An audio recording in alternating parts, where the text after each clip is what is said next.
Okay, apparently it's recording. That's what it says. Yep. Okay. Oh no, now I have stage fright. I can't do this, guys. You know, No. Ryan, just Jared sprints off into his green screen. It turns out he was just actually in an enchanted forest. just put up a picture of a bunch of naked people. Then you won't be so distracted and you won't be so nervous. Put up that image that loads every time you turn on your computer, Jared. No, that's inappropriate. Very good. Okay, so let's see. So I guess I'll drop. Oh, fuck. All right. I don't even know how to start this shit. I know I just start whenever and I just click wherever I was before that, but still, it just feels like that's harder than it looks. Ready? 3, 2, 1, go. So this very special. No, not you, Joelle. Dan does the recap. Dan, I think Joelle's up for the recap. Nailed it. You know, Joelle. Dan, how long do you think you're going to be? Because I'm going to pee while you talk. So just don't directly address me. All this on the YouTube, by the way. I don't know, a minute and a half? I'm just saying, this is all going to be on the YouTube. So this whole talk about thumbtacks and everything, actually, that part's not in it. Just Joelle interrupting. That's the most important part. And PP talk. A really good false start. So anyway, okay, real start. All right, so welcome to another episode of the podcast, and apparently a video that's going to be placed upon the YouTubes. I'm Grognard the Young Grognard, and I'm coming to you in these terrible quarantine times with a very special attempt at a remote game of the podcast. We've never played before in such circumstances. To be honest, I think we've only played together in a group one time, but we don't have to talk about that. But we've gathered all here together to play again remotely, and we're going to see how this works. So, are you guys going to make me do the recap? Yep. Heck yes. You got this, Coach. Just because it's been a while since any of us have played together, I think it's only fair that we do the big recap. It's going to be pretty brief, but we'll see how it goes. So a group of traveling adventurers looking to go to a festival in the brilliant city of Silversheen within the lordship of Valminth. The group of adventurers had been attacked on the road, taken as some sort of prisoners, or perhaps to be sold as slaves or something, by a rowdy group of bandits. And what happened is they were saved by a group of other adventurers who were not exactly the kindest. Some people gave fake names and never really seemed to ever correct that fake name. I'm not naming names, because if I did, it wouldn't be the right one. But I will say the party did manage to find their way straight to the lordship of Elith, where they supposed that they would have some level of safety, some place to stay, maybe some work to do. And in Elith, they went to the capital, the Lord's specific town where he lives, which is Cheerwallow. But unfortunately, the Lord himself was killed or died in some strange way, very akin to the same way that two other lords had died as well, which has left some odd tastes in people's mouths. Particularly murdery tastes. But with that, the party now, taking up their residence in Cheerwallow, heard lots of rumors. Does anybody want to give me the rumors? Okay, everybody slow down. Not all at once. So that they all killed themselves? Well, I mean, Cheerwallow rumors. Oh. Well, such as the Horsemen. And then there's the Great Debate. Graveyard. And then there's also an artifact underneath the swamp or something. Yep. That's true. And so with tales of great adventure all around the area and some need for somebody to come in and rein in all the awful things, the party took it upon themselves to go investigate some of these rumors, starting off first and foremost with the horsemen, as in their first night of being there was word of this horseman out on the trail leading into the town. When they went out there, they were dismayed. All they could find was a bridge that deserved 8 hours of debate of how best to proceed across. Eventually, the party proceeded across, piece by piece, person by person, and ventured off into the woods, where they found a strange woman named Anybody catch her name? Tiare? Yeah. Tiare Shouth. This is why I wanted to go over names beforehand. And we didn't do it. Very good. It was specifically for this one name. I wanted to make sure I got right. Well, that aside, we'll figure that out when we meet her again, which I'm sure we will at some point, right? Right. Must. It's Of course. suspicious, so yes. Yeah. Yeah. And so with that, the party had gone out here and met her, and she was kind of peculiar. She mentioned all the frog beasties out there that looked kind of like bullywugs, but they were very pale and strange. And the party had heard about these beasts out in the bog too. And after seeing these particularly spooky beasties on their way back, battled them, found out that they were not very intelligent, which in itself was a bit of a burn on them frog boys. But the party proceeded onward after defeating them in combat and went back to the town, stopped at the local inn, told their tale of victory over the frog peoples, and went to bed. The next day, the party had... Karsken did his chores, don't forget. That's true. Karsken did do his chores. We were all very proud of Karsken. And Got a Grus, good boy point. Grus did eat some stinky fish alongside of Karsken. These are things to be remembered. Never forget. And so the party the next day went off to go inspect some other things, heard about the creepiness out in the graveyard, so they went out there, heard that the Lord's ghost might be out there haunting the place, and so they took it upon themselves to stay after dark, see what's going on, found out that the Lord's ghost was out there and was shouting and hooting and hollering about a particular painting. The party defeated this ghost in a triumphant battle, and after defeating him, had earned the trust of Rulathar the Teal, the local mage, who had a good in with the local lady, the lady of the town, the Lady Elith. And now that they had good word with her, they went back in the morning to go meet with her and have a particular conversation. But at the tavern that morning, they saw some particular infighting amongst some dwarves, and thought it was a little bit peculiar. Not that Dan's trying to sow seeds of storyline with that comment being brought up, but he did. And so the party traveled over to the lady's house for a nice little breakfast thing, and the party decided that they were going to ask about the dead lord, but the mage told them don't do that. The party left kind of like, the door opens up, they meet the lady, have a nice little bit of conversation, and she tells them, after feeling a bit more trusting of them, let them go and investigate his special office place. And what exactly did we find? There was a safe behind the painting. That's true. That's true. But ironically, the painting itself was not so safe. Da-na-na. Wow, that was probably the most clever thing any of us are gonna say tonight. Yeah, I mean, you know. Yeah, that's it for us. Good night, folks. But, yeah, in any case, the party investigated the room, found a bunch of the bloodstains everywhere, and, you know, some minor notes thanking the other lords for the paintings, particularly Lord Ingvar. And so the party took it upon themselves at this point to continue sort of scooting around looking for things. And once the painting was moved from the wall and sort of held ajar, a bit of ash seemed to fall from the painting. And that's about where we left it last time. And at this point, Karsken is still holding onto the painting and standing inside of the study, which itself is about 20 feet by 20 feet. It's a nice room with a single fireplace. There's bookshelves on all the walls, a couple of busts of some important people, but every spot of wall that isn't covered in a bookshelf is a painting of a woman of some sort of heroic fashion. But Karsken holding onto the painting in the direct middle of the room by the desk.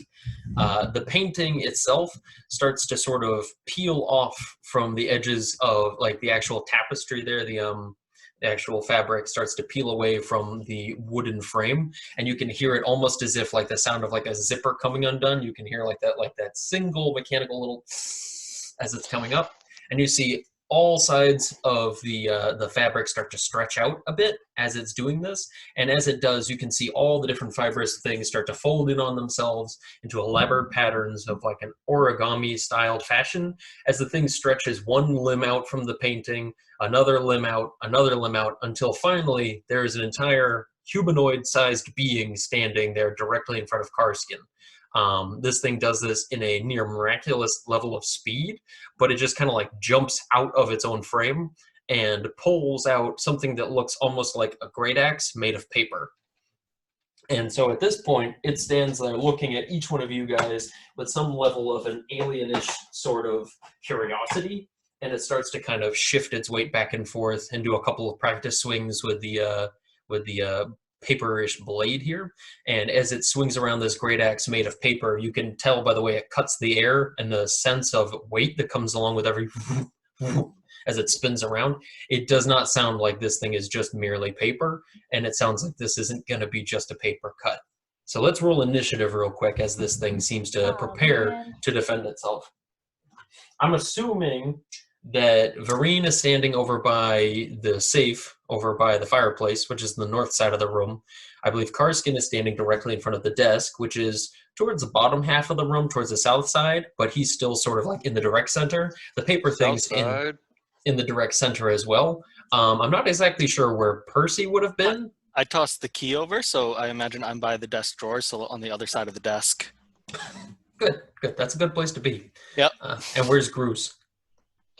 Is there any sort of like bookcase or anything like that in here? That you could stand I can't behind? remember. No, the walls, it's kind of like just the only real furniture in the room that anybody could take like a spot behind would be the desk itself.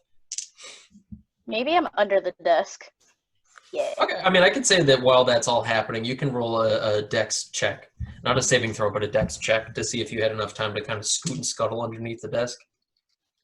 Oh man, doing great. That's a 5. Sick. Okay, so you try to jump under there and you bang your chin on the edge of the desk and stand up, grabbing your face in like a I meant to do that kind of way, and you recoil back, still standing behind the desk next to Percy.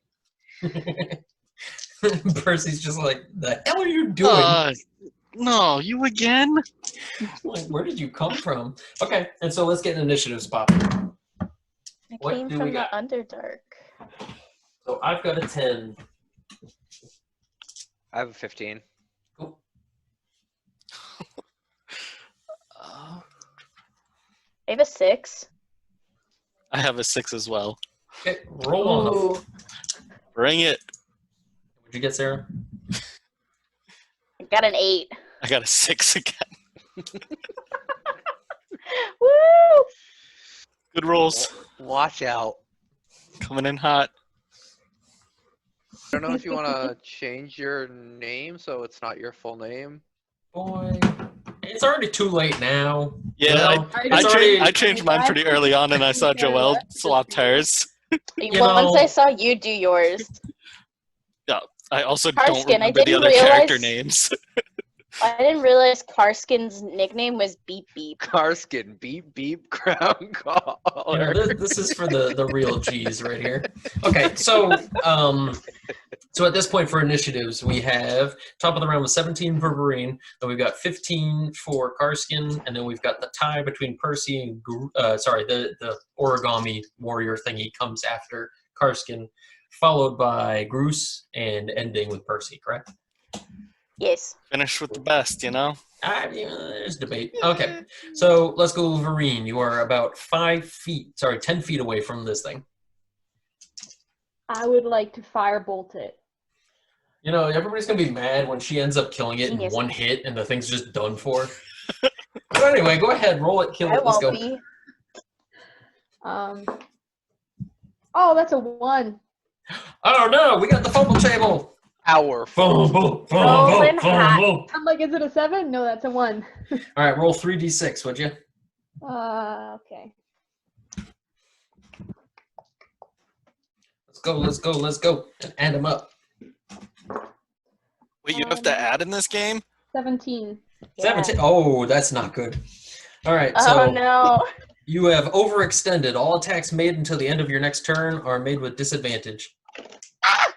So you go to whiff a firebolt and you overextend your arm and you whiff it off and nail, I don't know, I guess a chunk of stonework in the back of the room, and it lets off a harmless poof of smoke.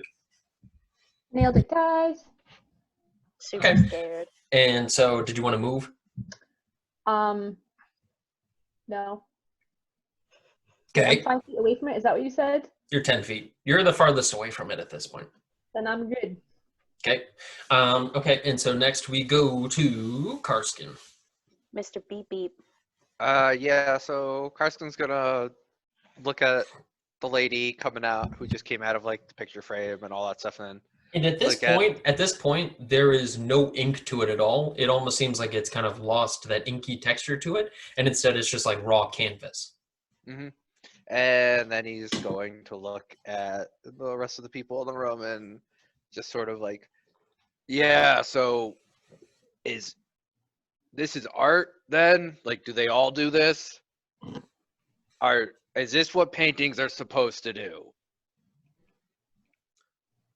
I pull Jasper out of my pocket and I put him up to my ear. We're just hitting all the tropes in this little 30-second burst we can. Yeah. Percy, say something you're grossed out by. I look at Brought out the rock again. he's the smartest person I know. And I look at Not Carson anymore and now that he you know says me. no. Oh, good. I Percy's look him up vain. and down. I look him up and down and say, mm-hmm. Put Jasper back up to my ear. And he said, no. He says no. Paintings don't do that. All right. I'm not going to feel bad about this then. And then Karsken will probably go into a rage and attempt a grapple with the painting. Okay, so the rage is a bonus action? Yeah. Okay, so with that, go ahead and roll your check. I got a 17. Okay. And so with that, you win the grapple and manage to just tackle the thing as it falls out of the painting and try to hold it back. And then I'm going to drag it 15 feet away from everybody else. So at that point, you'd be in the hallway. Yeah, well, then as far as I can without leaving the room. Okay. So you just meander over about 5 or so feet to the door. Just give everybody a nice berth. Okay. Wham wham. Okay. And so with that, the creature that has now been grappled to the floor, the strange origami beast, seems to try to reach out with one of its razor sharp edged sort of hands that it's got going on, and it tries to stab it at Karsken, and it misses terribly as you hold down each of its arms and kind of like pin it to the wall. The thing keeps trying with some strange and magical might to overcome your strength, but alas, it cannot. And so now it goes to Grus.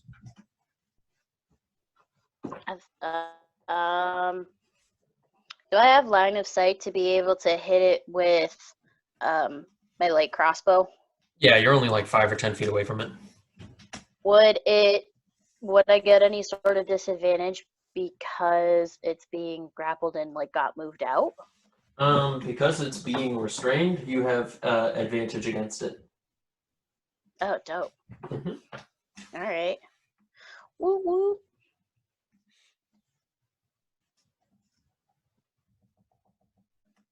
Heck yes, finally. That is a 22. Okay, so yeah, you shoot your light crossbow and you nail it.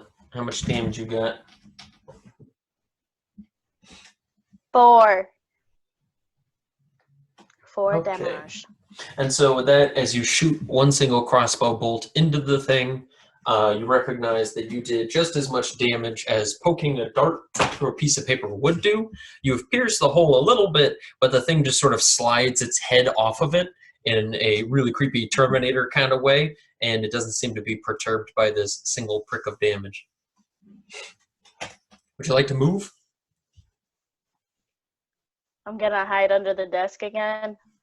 Okay. Okay, so you just pop under the desk. All right. And so now it goes to Percy. Yeah, I'm gonna shoot at the painting. So I will say, just by seeing her with the crossbow before, Like, can I shoot at the actual painting, not the painted lady? well, the painted lady is the thing that came out. It's just it's lost all its ink. So like all the paper itself is what's alive right now. So there's just an empty frame on the floor. Oh, okay. Okay, Mhm. It's empty. Okay.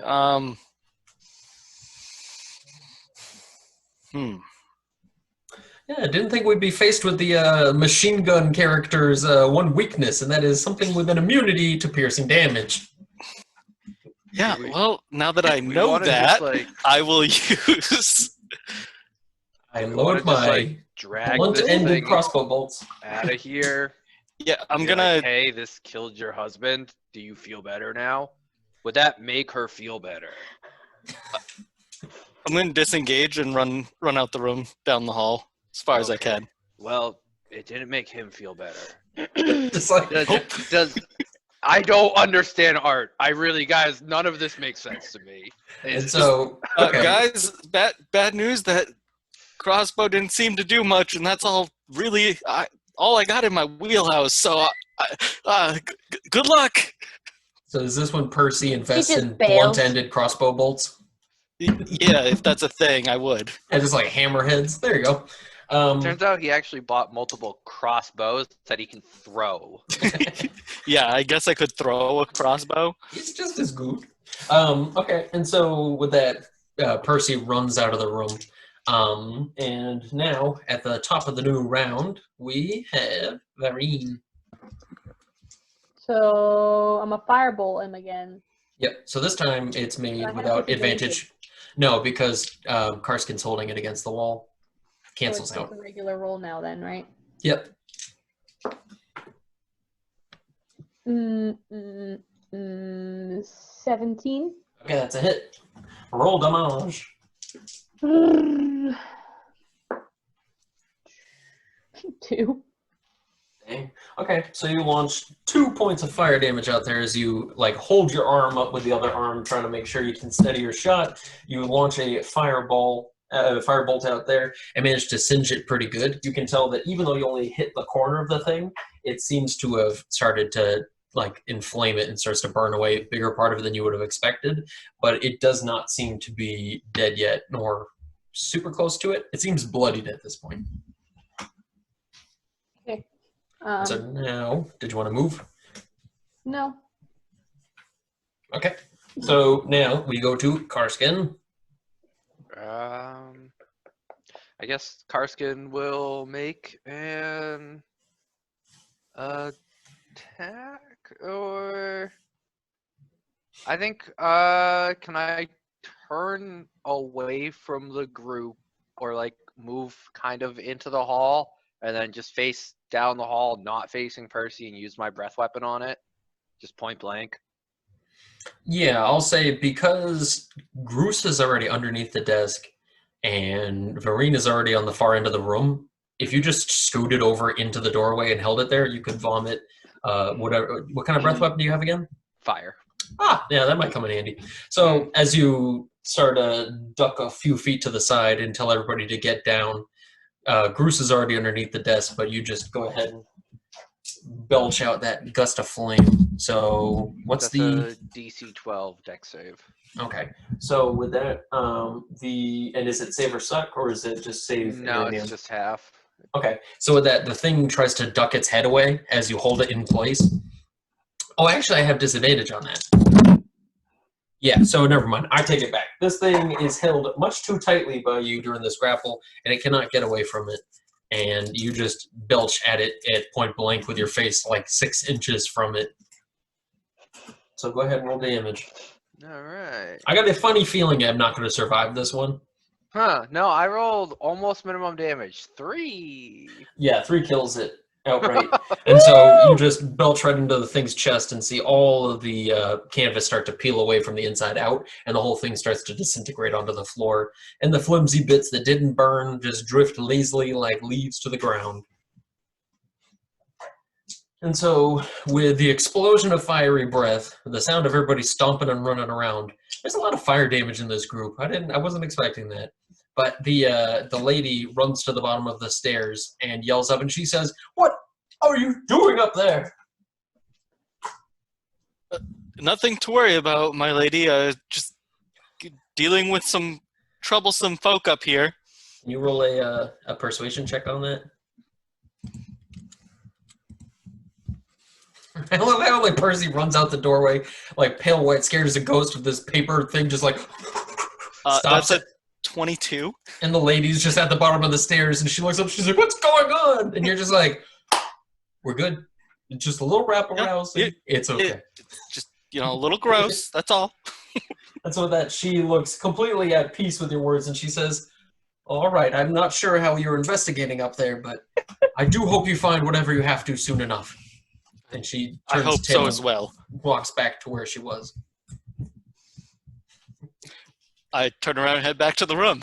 Okay, so you walk in and see the smoke and the smell of brimstone kind of removed from the room. I grab a couple of scraps of the paper and throw it at Percy when he comes to the room to see if he can share them. What? Why would you do that? That's, now I have this soot on me. I kind of like this whole art thing. This is pretty sweet. It scares people. No, this is not neat. Yeah, it's Art pretty is meant to stay on the wall. I thought you said that's not meat, and I was like, That's what I heard. I was like, wait, what? but it's That's not true. meat. Yeah. Yes, it's not. I'm more of like an Arby's kind of artist. I need the meat. But okay, and so with that, the smoke starts to dissipate and the room's kind of left alone. So what do you all do? Grus crawls out from under the desk to check out what's going on. Oh, I see you were hiding the whole time. No. Yes. Can I take another painting off the wall and shake it? Yeah, you can remove the other paintings in the room. And as you're Start looking around punching them, No, just like, hey, are there any people in here? Just go. and there's no response. And as you check over the other paintings, nothing seems to stir. So where Sucker the punch. thing is that we just killed, is there anything there? Just ashes? Mm-hmm. And the scraps of paper that have been thrown at Percy mercilessly. Can we take those? Yeah. Do they have anything on them? Are they just blank paper?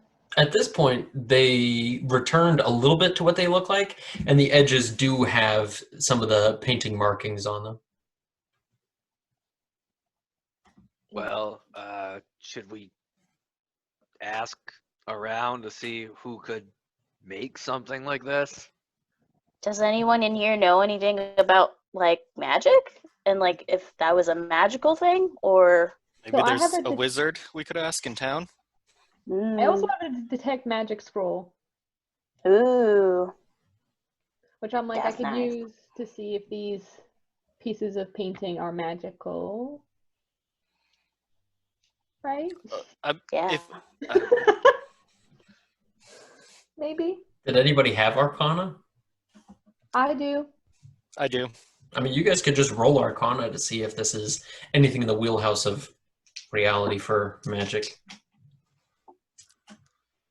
15. 10.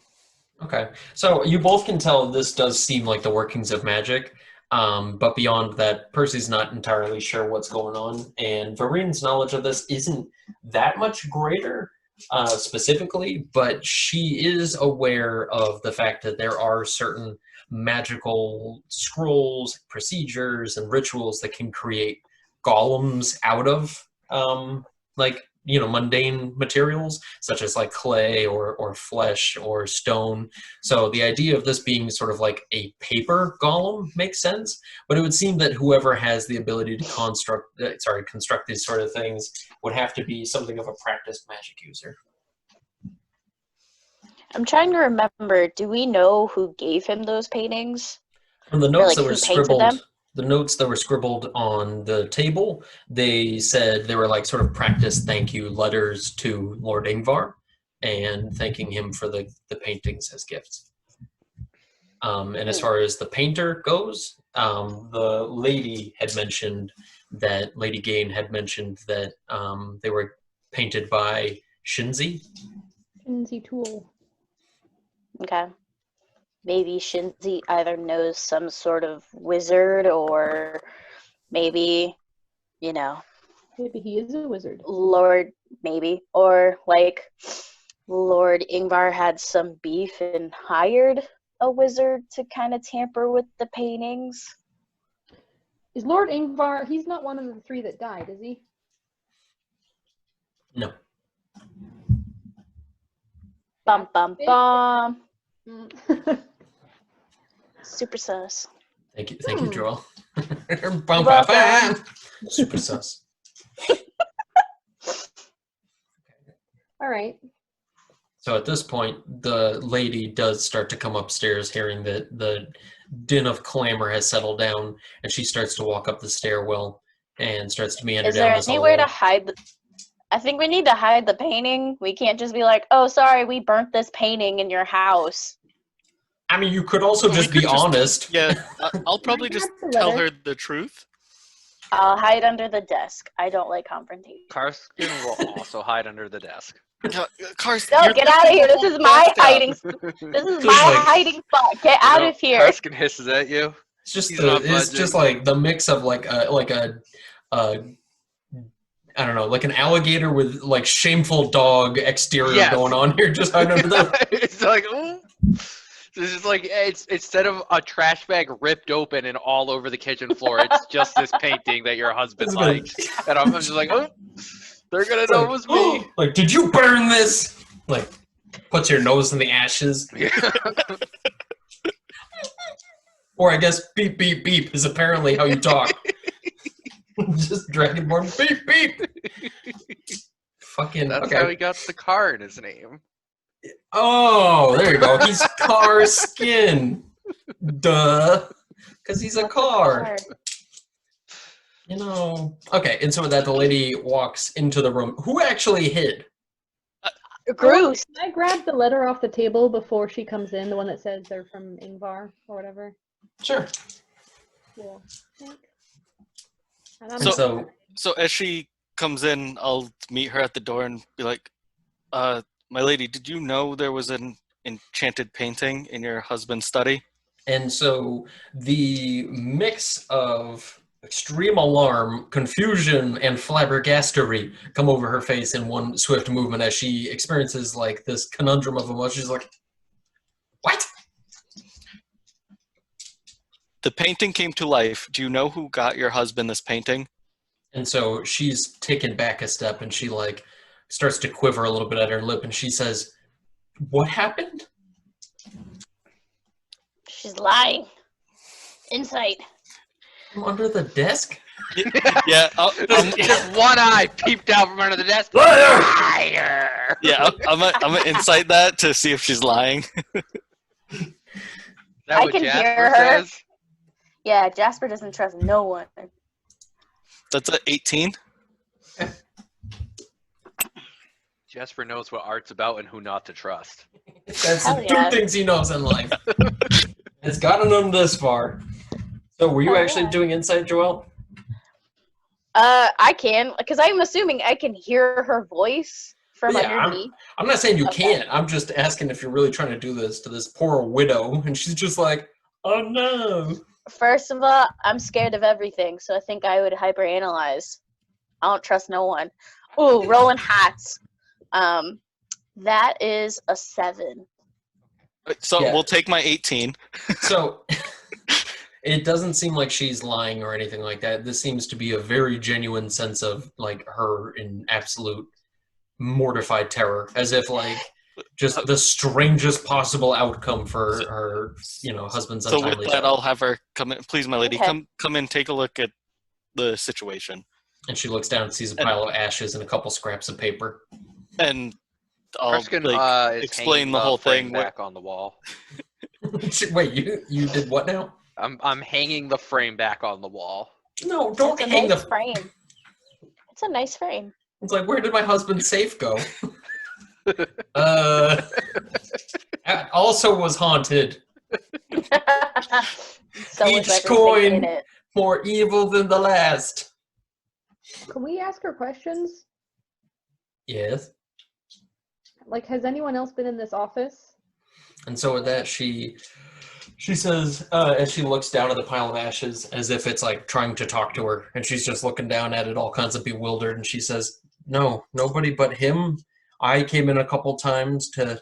And she looks up at you guys and lets like a wry smile, and she says, "I came in here a couple times to see my husband, but that's it. Nobody else comes in here. It's his private study where he does most of his governance." Do you have an idea what he used to keep in his safe, or what he would have kept in his safe? And she kind of lifts an eyebrow and she says, "The safe?" She says, and she looks over at the blank, bare space over the fireplace, and she says, "I mean, I don't imagine he had anything in there more than There's a wealth." frame there. Oh, sorry, she can't see it now. The empty frame is blocking it.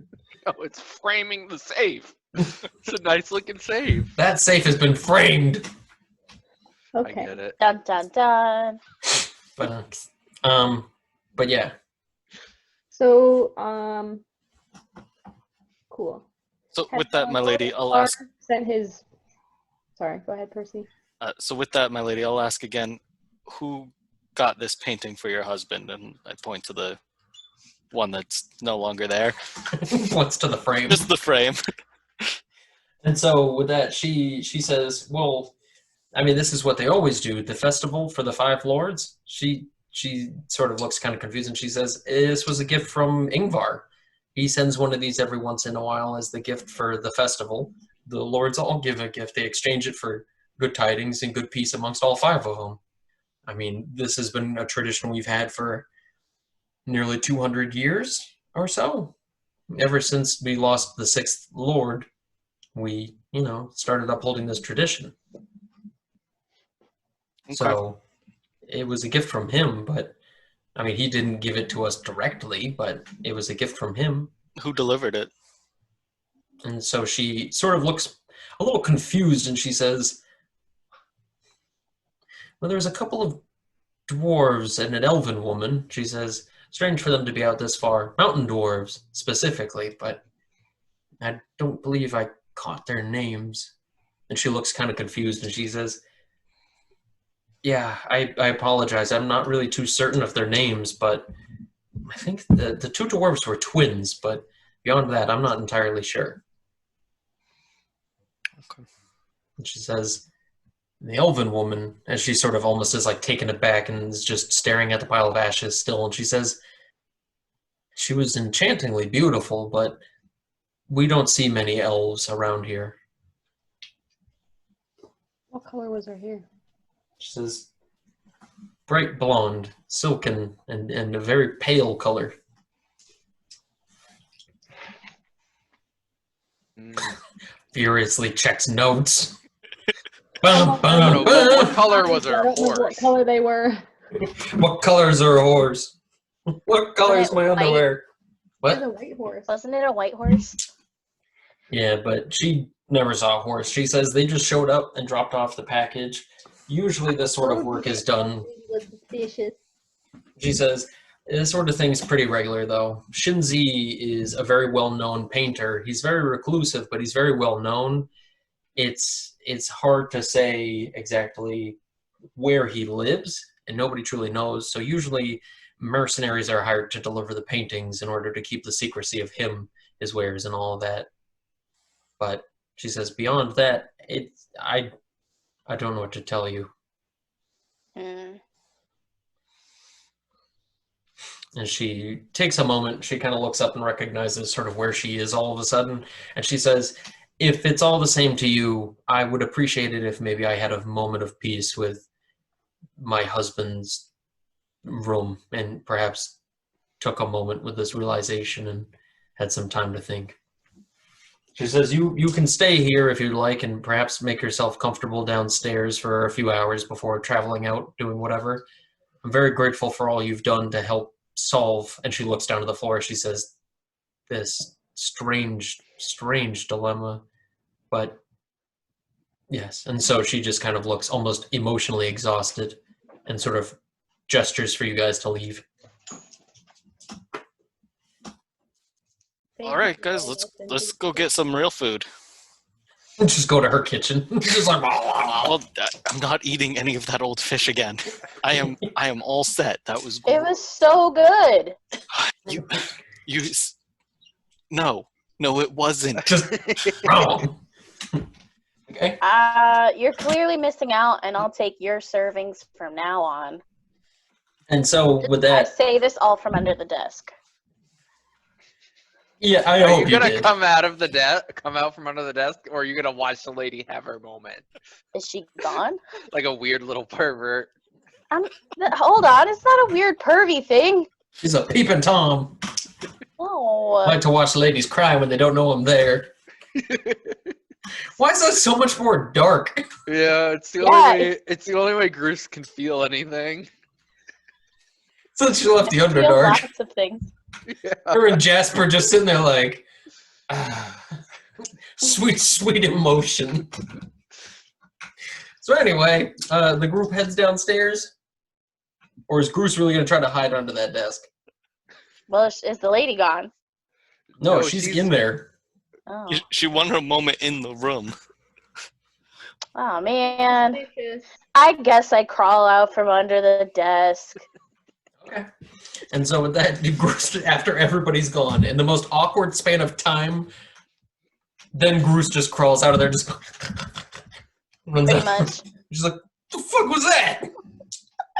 What was I that? just say, I'm sorry for your loss. Okay. And so you guys head downstairs.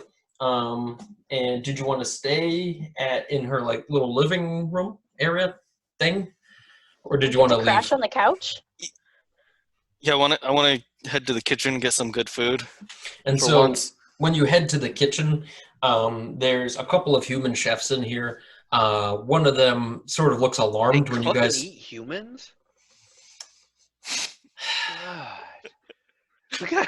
We gotta get you guys out of here. It's dangerous. Okay, so with that, one of the chefs looks to you with a bit of surprise, and he sees you just barge into the kitchen area. Hello, good sir. Would you mind preparing a meal for me and my company? He holds up a large butchering knife that he was already using before, and he says, I have a right mind to tell you to get the heck out of here. He says, trying to get some food? He says, who are you people? We're guests of the lady. And he lowers the meat cleaver very gingerly and drops it with a twang. And he says, well, I mean, in that case, well, we've got some food cooking. He says, if you'd like to stay a couple hours, we could have a meal ready for you. That would be fine. And if you have anything that has gone bad already, we'll take a serving of that as well. And so he kind of just crinkles his face up and he says, I got something that kind of tastes like that, but it ain't that. Okay, that would be Is it fish? perfect. No, Grus, what? Well, Joel, didn't- pick one dark corner to be poking out of, okay? You can't just come peeping out of everybody's ass crack. She just came right between my legs. Like, what? What are you doing in here? Are you even that tall? Tall enough? You could have I been wouldn't- down. I would have never gone in between your legs. That's nasty. I'm a classy lady. Where's the fish at? Where's the fish head? And so with that, the guy picks up his meat cleaver again and he says, you get out of here or you guys are going to be on the menu. Okay, I'm sorry. My apologies, good sir. Just scoot it. Okay. And so the party is going to wait a few hours for a meal. What time of day is it? It's like noon. There's a lot we could do in this day still. Right, and I'm like, what is our next plan? How far is Ingvar's house or place or land? Well, Ingvar is the most powerful lord of all of them, and he lives in the city of Silversheen. He is the closest thing to a king out of the 5 lords. He is as unreachable of a person as he could be, while still retaining the public eye. So the guys in the tower, Rulathar and The what? Well, Rothar's in a cottage. Yeah. I'm like, when did we get a tower? did I just make up something? I might have made up something. Yes, you I did. think it's from the other game we were playing, the 2 guys in the tower. Never mind. Just crossover episode. I'm like, Yeah. it's here, but I have a memory. Is what, Rufus and Burn, was it? Yeah. Yeah, repeating burn. I was like, They're yo, like- we're keeping opposed to healing. What's up? Didn't know that. Oh no. Does that mean what's his face is also here? Hey guys! And that's where I was like, wait, the orc isn't. Oh, not the orc. What is it? No! What's up, Elmo? No, not Elmo again.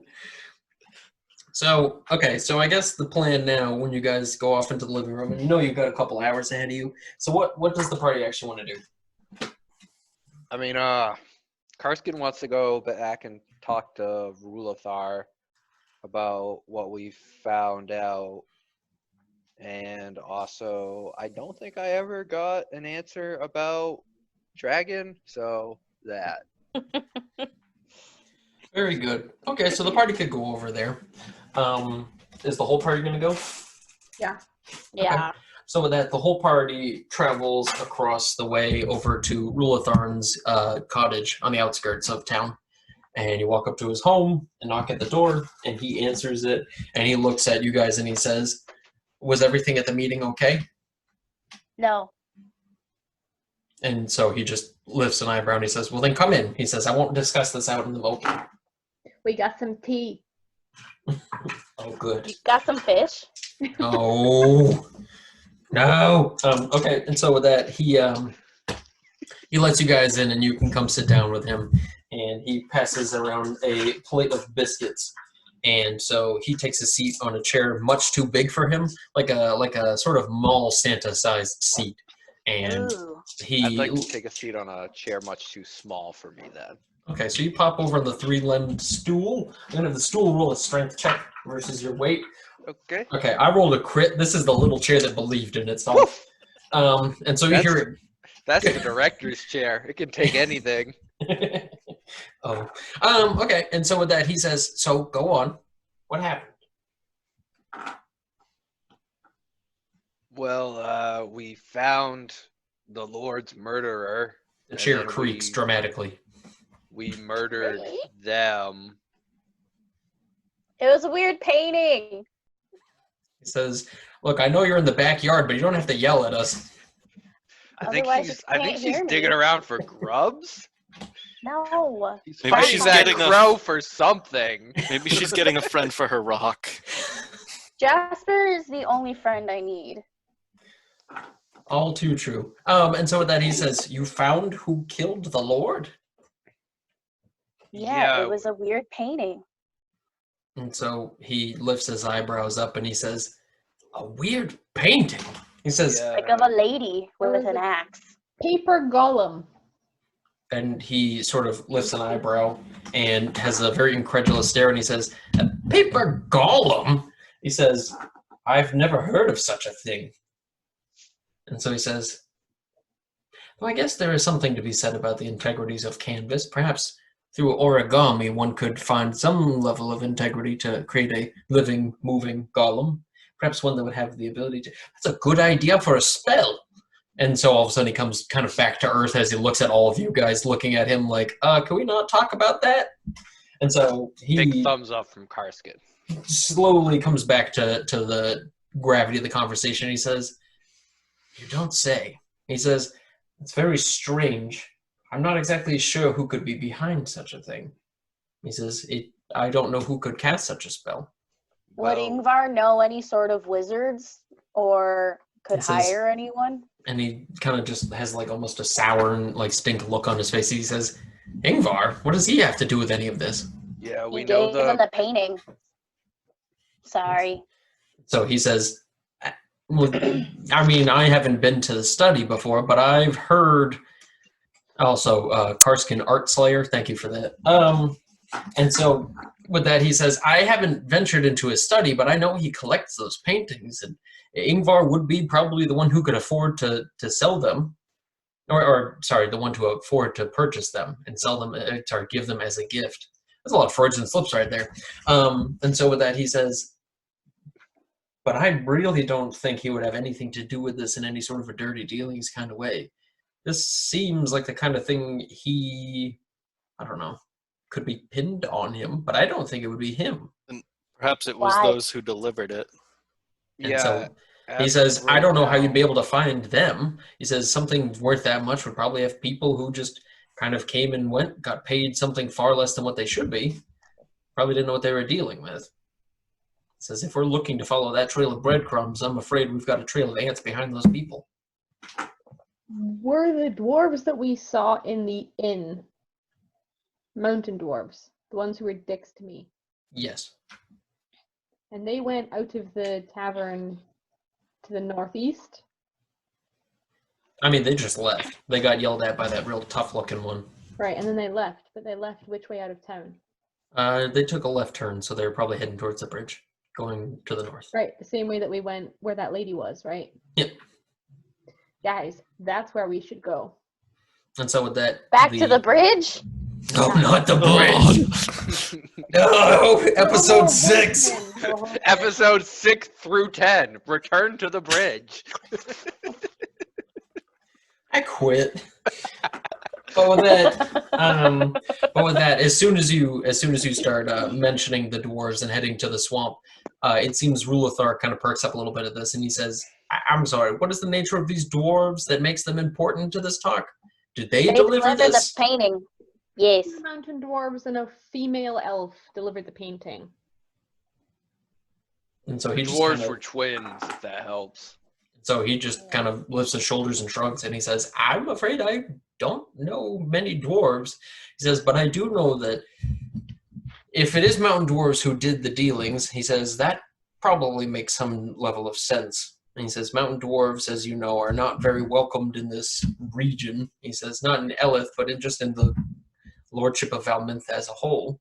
And that's why the dwarves of the Citadel want to have some level of recognition as the new 6th lordship. But I don't know. It seems like the kind of thing that many mountain dwarves would probably fall to, doing that kind of mercenary work. So do with that what you may. But I have heard that there are many mountain dwarves hanging out in Elith, and I'm not sure what that's supposed to mean about anything. But Do you think they would... Oh, sorry. No, you go ahead, Joelle. Do you think they, like any like mountain dwarves, would have a reason to frame the Lord? And so with that, he says, I guess so. Your guess is as good as mine on that one. There's an infinite number of plot hooks you could possibly generate from that. Any number of campaign games you could make out of that. I'm not talking about games, sir. I just want to know about this one. Me too, but I'm only allowed to break this wall once in a while. Does he know the name Tirashoth or whatever? And so that he just kind of shrugs again. He says, "No, I'm afraid I don't know that." Doesn't know much for a wizard. It's So how not in about a those book. dragons? And so with that, I'm really here from the dragons, though. And so with that, he says, I don't know what to tell you. I don't know much of dragons at all. He says, any dragons that are of mention are notorious and ruthless, and they live not here. So you don't get your power from a dragon? I mean, I did convene with a dragon at one point in my life. Well, where is it? Deep in the sea. Ooh. How deep? Really Deep enough that I had to be granted admittance to get down there, to the underwater grotto. It was a gift beset upon me by the I dragon. can probably hold my breath for like Karsken? 15 minutes. Karsken? Would that be No. enough to get there? He just jumps in the river. He's like, "I'm coming!" Like, that doesn't even go to this. Where is he? Okay. Bye, Karsken. Bring me back fish. If only his name was Boatskin. Am I right, everybody? Beep beep.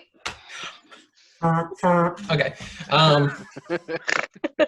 So with that, God, this is going to be... I tell you what, as a YouTube video, I think this is going to do really well.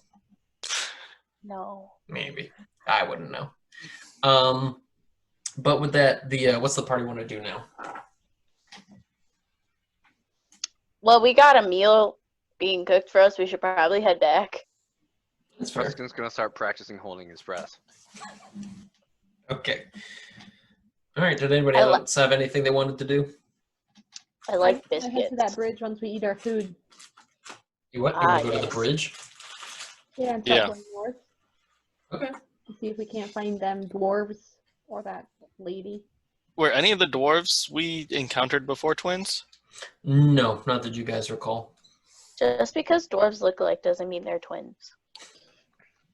It sometimes does, though. Yeah, which What does it do, though? It sometimes does.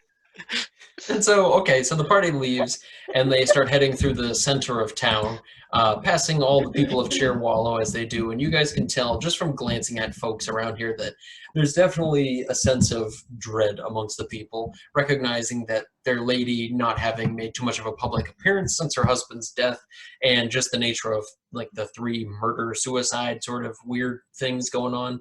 It just bodes terribly for everybody in the region. So it does seem like the general workforce of the day are quite glum and solemn, but you pass by them and head over to the north side of town in about 30 or so minutes. Oh shit, did we get paid? By who? I don't know. We don't have a lot of money left. Very good. And so I'm with doing that, okay. I can't remember if you guys worked out a payment with Rulathar or not, but maybe not. He gave us the scroll, and that was it. Like That's right. Gonna pay us in fish. So, I mean, we could also go look for the people who took your money. Ooh, yeah. and so the group heads over to the bridge, and you guys can see a couple of fishermen are dangling some lines off the edge of the bridge, which itself seems not only illegal, but very strange and in poor taste. Have Why? they seen any dwarves? What? Sarah, what did you say? I said, have they seen any dwarves? I don't know, you probably want to ask them that. Have you seen any dwarves? No, I'm just kidding.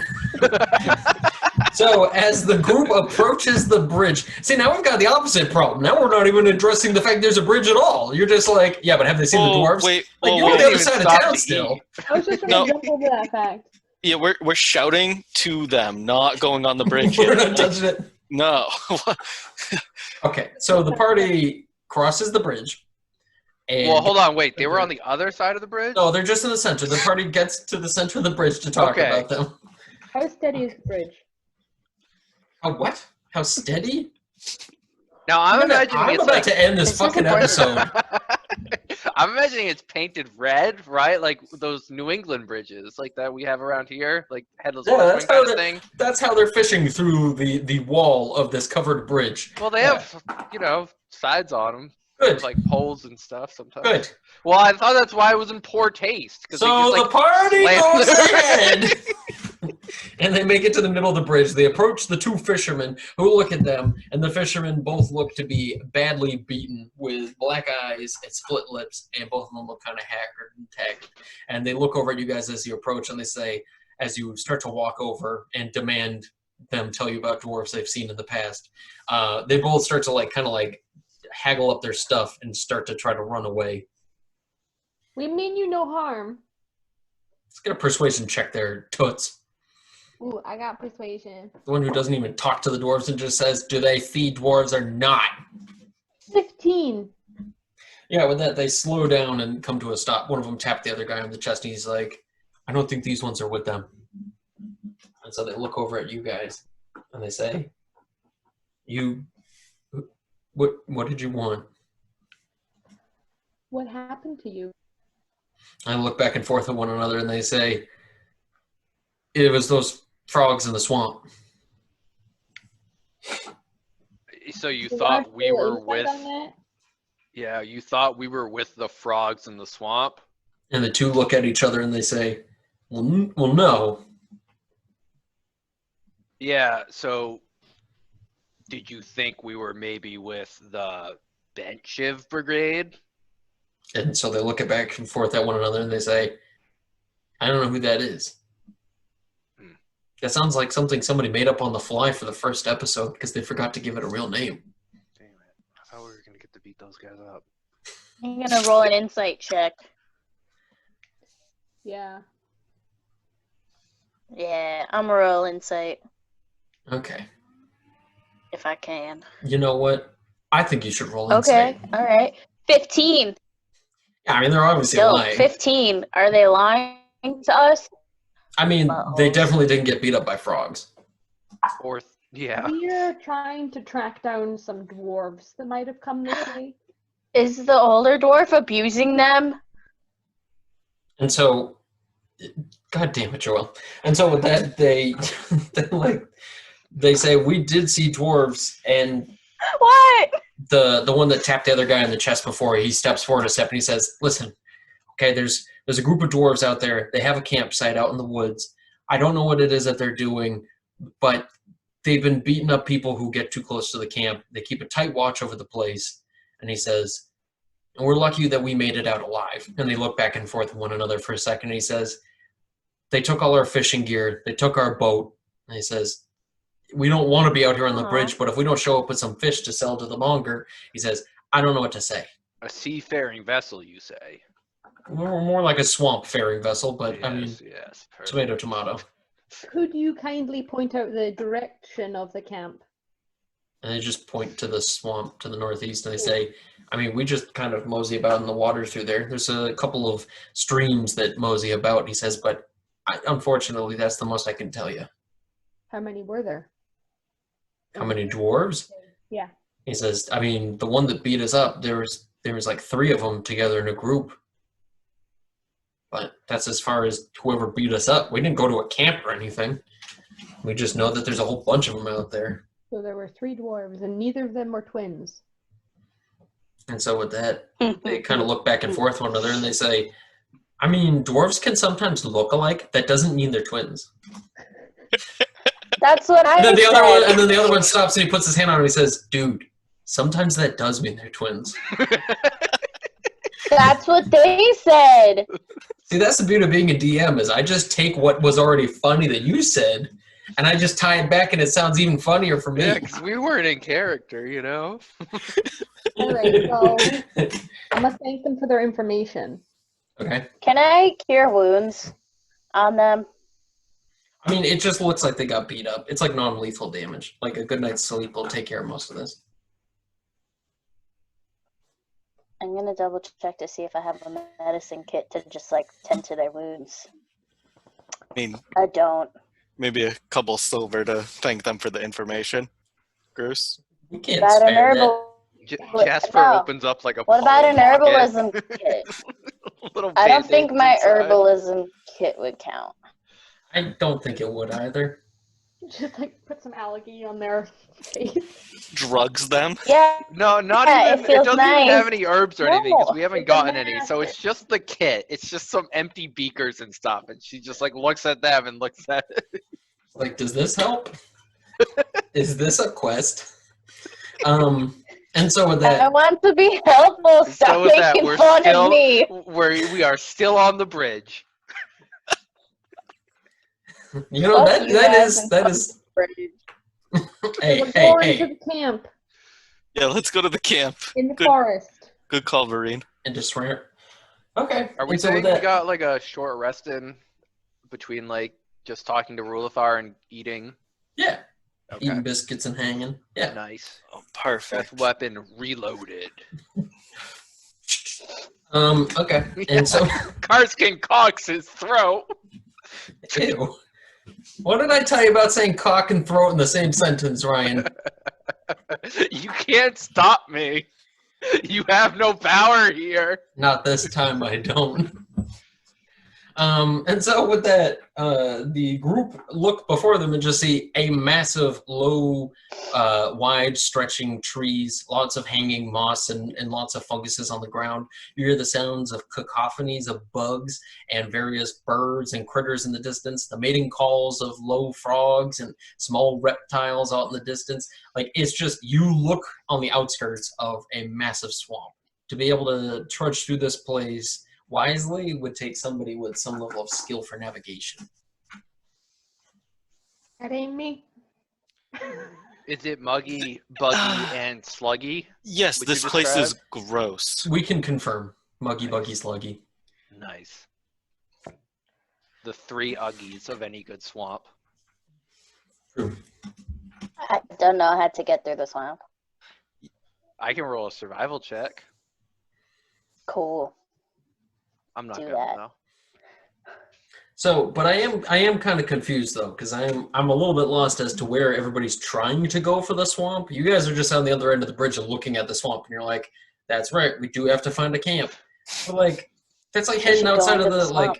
Like, that's like trying to find a log cabin in a nature reserve. I mean, if those two fucking idiots on the bridge figured it out, we can. Yeah, but They they're were just... trying to fish off a closed bridge. Like, if they can find the camp, we can find the camp. It's not a closed bridge, god damn it. You and these northeastern beliefs. But, okay. So what's the plan? Are you guys just gonna wander into the swamp and hope for the best? Yeah, I got a patrol. That's what it sounds like. We got no rations, no camping gear. I have What 9 is- rations. I have an explorer's pack. I should be okay. You guys just got tons of Lunchables. Yeah, I just ate, so I'm good for the next like few hours. Yeah, I mean, sure. You had some biscuits. What is to the north? So let's... Wait, what? You said this path goes north, right? The path does. The swamp is to the north. What is West. You said north? east. Like the path that goes Yeah, north? I'm thinking about it. I don't know why I said east every single time. It's Yeah, northwest. 'cause it was northwest, I thought. Yeah, okay. Yeah, okay. There you go. But again, though, the north path, where is it going? I mean, I guess if you want to follow the path to its absolute end, it would be like 2 days travel and you'd end up in Ingvar. Well, probably more like 3 days travel to get to Ingvar. Okay, So it's like just the one branching path that leads out there. so it's leading to Ingvar. Okay, cool.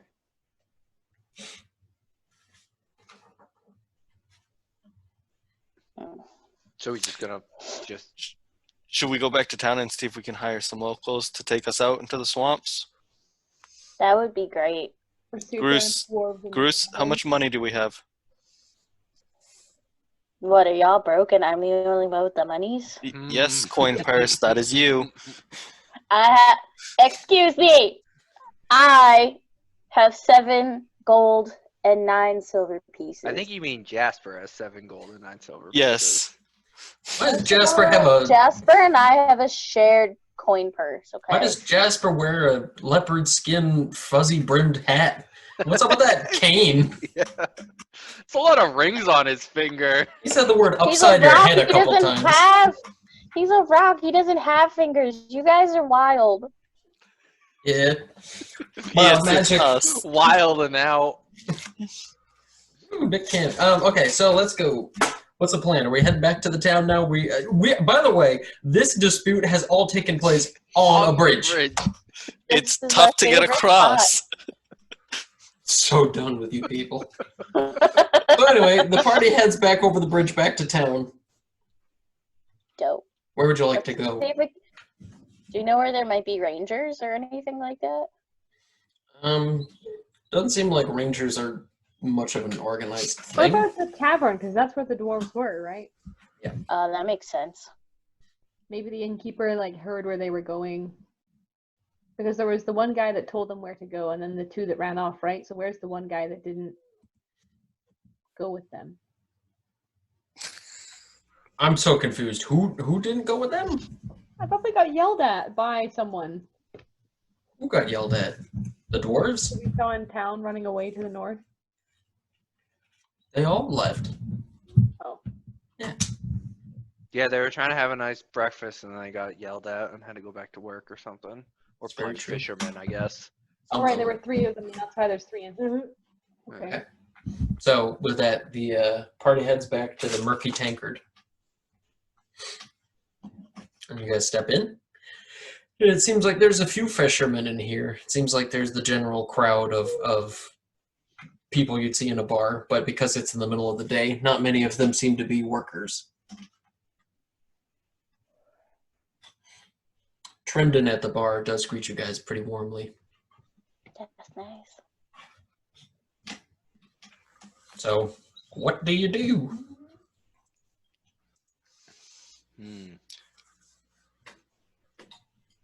We ask him if there's anyone that would be able to guide us through the swamps. Okay, and so with that, Trendon says, "Thank you for engaging with an NPC." You're welcome. I'd like to go back to the bridge. Sort of. I do my best thinking there. So he shrugs for a second and he says, "I don't know that too many people are willing to really venture out like that out into the swamps with everything going on out there." Would someone do it for pay? And so he says, well, I imagine if the coin is good enough, you could probably get anybody to do something. But I don't know if anybody's stupid enough to do that. He says, I do recall there were some dwarves who were heading out there and were looking for some supplies. And maybe they could guide you out there. He says, but between you and I, and he leans forward a little bit and he says, I don't think they're all that kind. He says, there's one of them that seems to be causing a bit of a ruckus, but he's not venturing around here too often. Did he happen to hear where they were going? He says, I mean, they were just going off into the swamp. I'm not exactly sure where specifically, but I mean, everybody's been talking about that strange thing out in the swamp. Apparently some artifact or some cavernous entrance to some cave or something. I feel like every time I hear a new story from these fishermen, it's a little bit grandiose, but basically all I've heard is that there's something of like an opening to some sort of crypt or something out there, and people are too scared to actually go in. So whatever that's worth to you. So we gotta talk to the fisherman. Perhaps. And he sort of looks over at a group of dudes in the corner, and they all seem to be listening in intently as he's talking to you guys. And as soon as everybody looks over at them, they immediately look quickly back at their drinks in dismay. They're like, Well, I guess not those guys. Yeah, maybe perhaps we should wait for the bard's next tale to give us a clue on our journeys. We're plumb out of resources here.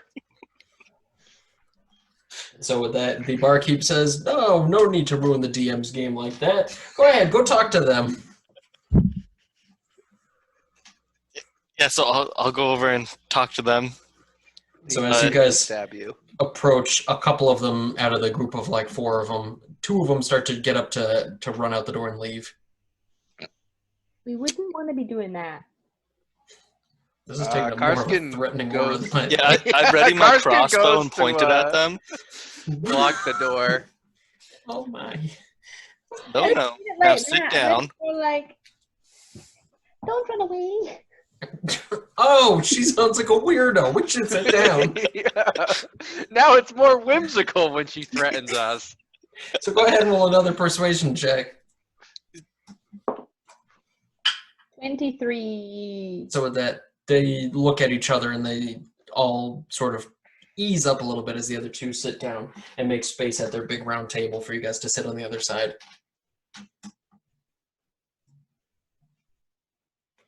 Percy.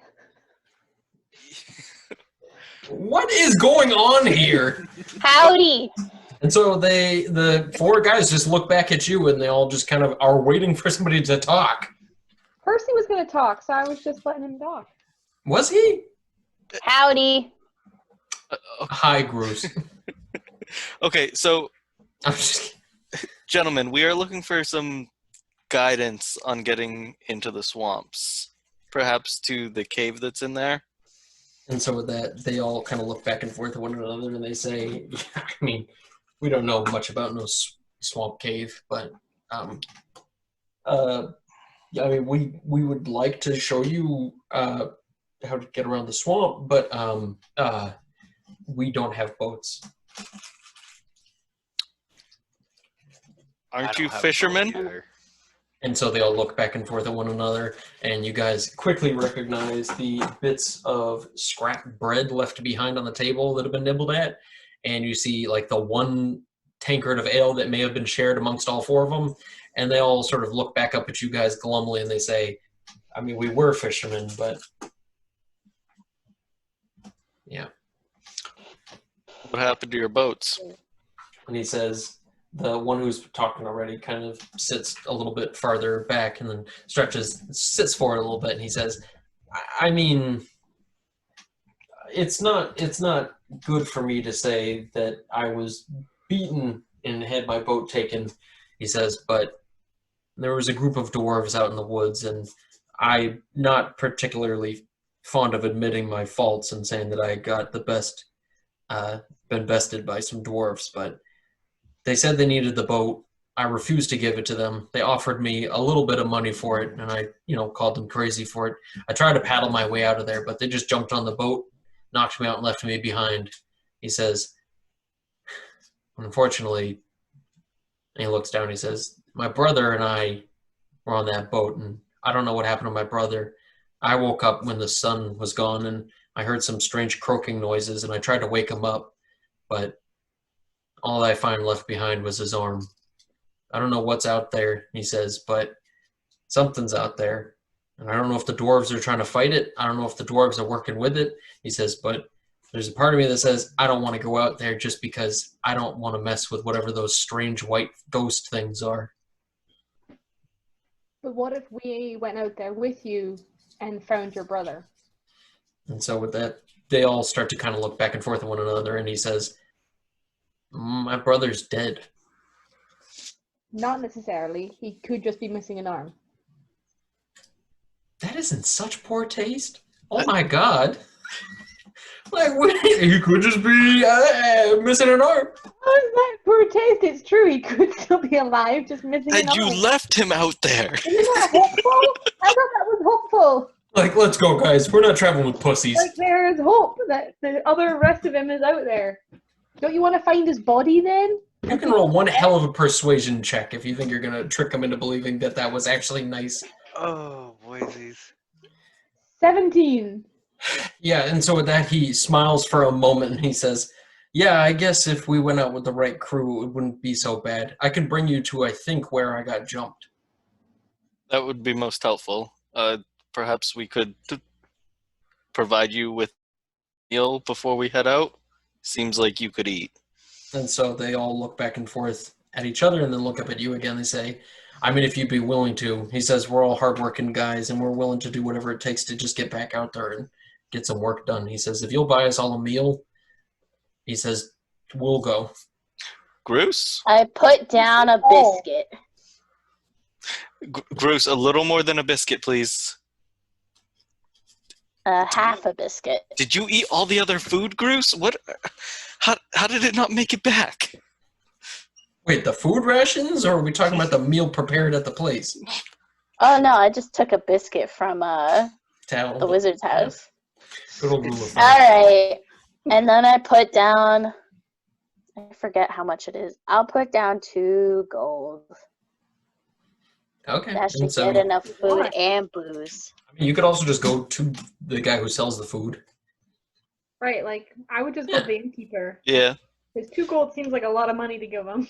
Yeah, Grus, would you mind just going and grabbing the food from the barkeep, Fine. please? I'll go with you. We can both do it. Okay.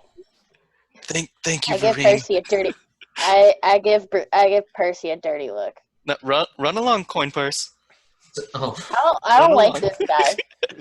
very good. Okay, and so with that, the two of you approach the bar and go to talk to the bartender. And as you go over and approach him, he holds up a hand. He says, "No, it's okay. I'll go get some food."